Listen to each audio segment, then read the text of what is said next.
After the prophecy of Daniel, I have another interesting things to propose you. It's about the three wise men, and because it can be very interesting to know several things related to them in the Book of Mormon.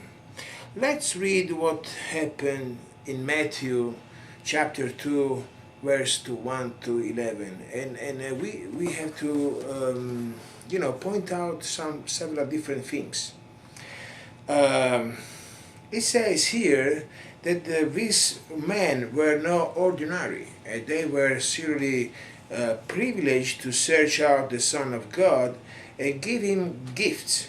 And they were spiritually sensitive and knowledgeable because they were the only one in the East Hemisphere to see the star. We will see that there are several interesting things about the star. Clearly they were all holy men because they came from a land east of Palestine. So, although we don't know exactly how many they were, it's possible to assume they were free because they had free gifts. And these gifts probably, I would say surely, were symbolic, because, as you know, anciently, every king was set apart and anointed to become a king. So Jesus was the King of the Kings and supposed to receive the same treatment. However, I want to read something in the Book of Mormon, in Helaman, chapter 14 and verse 5, and 3rd Nephi, chapter 1 and verse 21. And behold, there shall a new star arise, such an one as you never had beheld. And this also shall be a sign unto you.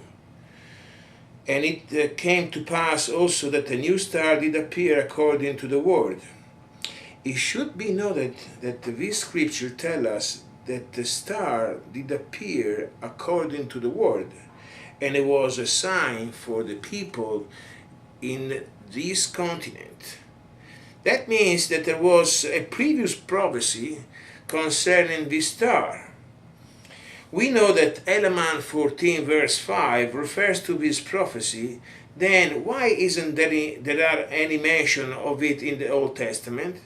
Because if you read the final part of Helaman 14:5, you will understand that this sign was only for the people on this continent.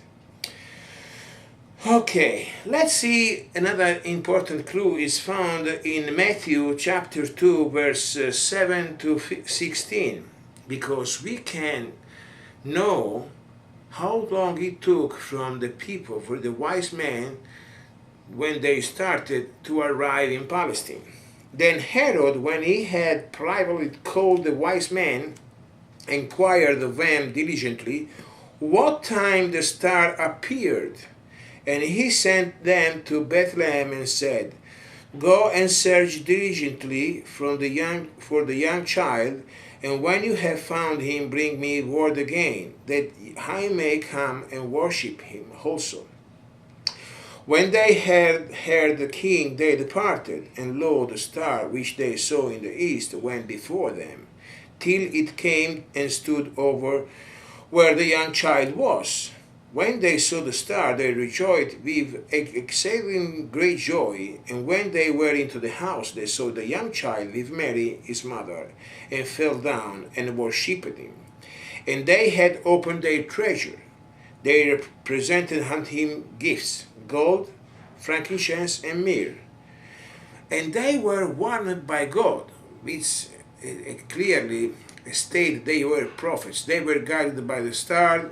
They were guided by God. They were warned by angels in dreams, and in a dream that they should not return to Herod. They departed into their own country another way. Then Herod, when he saw that he was mocked of the wise men, was exceeding wroth, and sent forth and slew all the children that were in Bethlehem, and in all the coast thereof, from 2 years old and under, according to the time that which he had diligently inquired of the wise men. So it took 2 years to the wise men to arrive in Palestine. Tradition says that one of them probably was black or dark skin, and tradition says they came from Middle East. But if they came from the Middle East, I'm sorry, it doesn't take 2 years to arrive in Palestine. Even though you come from China, it doesn't take so much time. So it was a long trip they made.